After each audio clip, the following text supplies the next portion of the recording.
देखो, वहां दूसरी जगहों से लोग आते हैं, इसलिए उनकी लड़ाई हर साल रिलेटिवली बड़ी होती है। जिग्नेश ने छोले के साथ भटूरा मुंह में डाल लिया। उसे ये सब बताने में बहुत मजा आ रहा था। जिग्नेश के अनुसार वैसे भी यहां हर साल कोई नया परिवार रिप्रेजेंटेटिव बनता है। योजना शहर में बस 2 बड़े परिवार हैं जिनका दबदबा पूरे शहर में चलता है। एक को चनकी और दूसरे को मानस परिवार कहा जाता है। जैसे ही इन बड़े लोगों ने हर तरफ से अपनी सीटें ली, आवाजें धीरे धीरे शांत हो गईं। इस समय नलनी धीरे धीरे चलकर स्टेज के बीचों बीच पहुंच गई। वह मुस्कुराई। सभी लोग ध्यान से सुने। हम सब फिर से मिले हैं। आज हम सब यहाँ उन प्रॉब्लम्स को सॉल्व करने के लिए आए हैं जो टेबल पर बैठकर डिस्कस करके सॉल्व नहीं की जा सकती है। इसलिए मैं आपका कीमती समय बर्बाद नहीं करूंगी। मैं आप सबसे रूल्स के बारे में बात करना चाहती हूँ। जो भी इस स्टेज पर आएगा वह अपनी लाइफ और डेथ के लिए खुद जिम्मेदार है और जीतने या हारने वाले दोनों को ही इसको एक्सेप्ट भी करना होगा। जैसे ही नलनी नीचे उतरी, योजना शहर के चनकी अचानक खड़े हो गए। दूर से चिल्लाए, मिस्टर माजिद, आप भूले नहीं है कि पिछले साल क्या हुआ था, है ना? मैंने कहा था कि मैं इस साल आपके सामने आऊंगा और देखो मैं आ गया हूं और मैं ग्रैंड मास्टर हाकिम को भी साथ लाया हूं। देखते हैं इस साल आप क्या कमाल दिखाते हैं। जैसे ही वह बोला, चनकी के बगल में बैठा एक बूढ़ा लेकिन रॉयल आदमी खड़ा हो गया। बूढ़े आदमी की आंखों में भयंकर चमक आ गई और वह अपने पंख फैलाकर हवा में उछलते हुए एक चील में बदल गया और सीट से सीधे मंच पर कूद गया। इतना ही काफी था कई लोगों को डराने के लिए। माजिद ने अपनी मुट्ठी भींच ली और अपने बगल में बैठे एक आदमी से कहा, मारिश गुरु, माफ करना, लेकिन लगता है मुझे आपसे फाइट में उतरने के लिए कहना होगा। मारिश ने अपनी पलकें उठाई, गुस्से से चिल्लाया और वो केवल 2 सेकंड में स्टेज पर आ गए।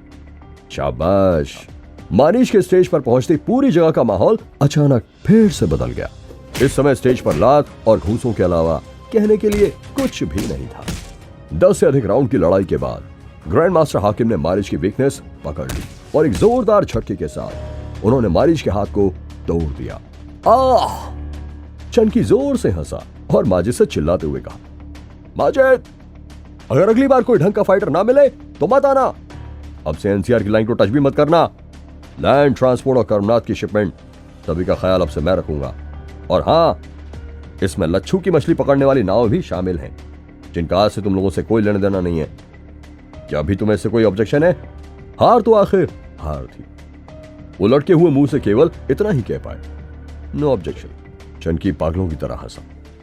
स्माइलिंग टाइगर, अब मेरे पास एक पूरा फ्लीट है, जिसका मतलब है कि मैं शालीन डिस्ट्रिक्ट में पोर्ट्स के लिए कंपीट करने के लिए भी एलिजिबल हूं।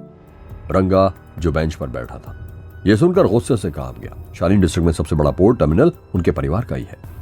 चनकी, दूसरों को इतना भी बोली मत करो। सबको बोली करूंगा तो क्या कर लोगे?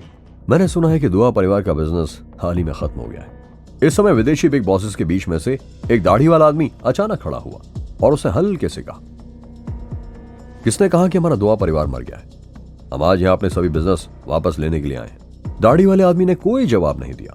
उसने अपने बगल में घुंघराले बालों वाले एक बड़े आदमी को प्रणाम किया और आदर पूर्वक कहा, अंकल प्लीज आगे आप संभालिए। यह तीसरा फाइटर 2 मीटर से अधिक लंबा था। उस भारी भरकम शरीर को लेकर वो अचानक उछला और जोर से मंच पर आकर कूद गया और स्टेज में दरारें पड़ गई। ग्रैंड मास्टर हाकिम, बाहर निकाल। यदि तू बाहर नहीं निकला तो आज तुझे जान से मार दूंगा।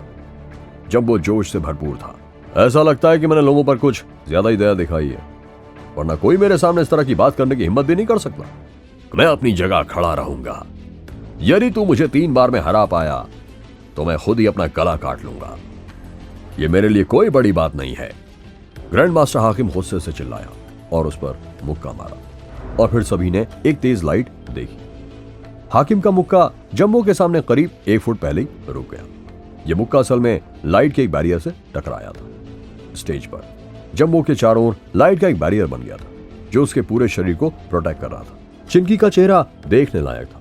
मैं तुम्हें एक और मौका देता हूं। यह सुनने के बाद हाकिम गुस्से से चिल्लाने लगा और फिर 2 और मुक्के चढ़ दिए। इन 2 मुक्कों में उसने अपनी पूरी ताकत लगा दी थी, पर जंबो के शरीर पर एक खरोंच भी नहीं आई। हाकिम ने डर के मारे अपने हाथ रोक लिए और वो 2 कदम पीछे हट गया। मैं हार मानता हूं। मुझे नहीं पता कि मैं आपको क्या कहकर बुलाऊं। सीनियर, लोग मुझे पायरेट कहते हैं। लेकिन मैं चाहता हूं कि दूसरे लोग मुझे किसी और नाम से बुलाएं। स्नैक गेट का आधा वारिस। जैसे ही ये शब्द निकले पूरे एरिया में हंगामा मच गया। जिग्नेश भी थोड़ा डर से काम किया। हे भगवान, इस बार हम भारी मुसीबत में हैं। ये हाफ स्नैक गेट की औलाद कोई इंसान नहीं है, बकासुर है, बकासुर। हाकिम एक हाथ के थप्पड़ से ही मंच से बाहर गिर गया। हाकिम को बहुत ज्यादा दर्द हुआ जब उन्हें जागीर शहर के बड़े लोगों को तीखी निगाहों से देखा। मैं बदला लेने आया हूं, पुष्कर। मिस्टर महेंद्रू, पुष्कर कहां है? उसे बाहर निकालो और मेरे हाथों मरने दो। मिस्टर महेंद्रू का चेहरा फीका पड़ गया था। मैं जानता था कि पुष्कर प्रैक्टिस की वजह से घायल हो गया था और वह उसे मरने के लिए कभी नहीं भेज सकता था। माजिद ने पुष्कर की तरफ देखा तो पता चला कि उसका लड़ने का बिल्कुल भी इरादा नहीं था।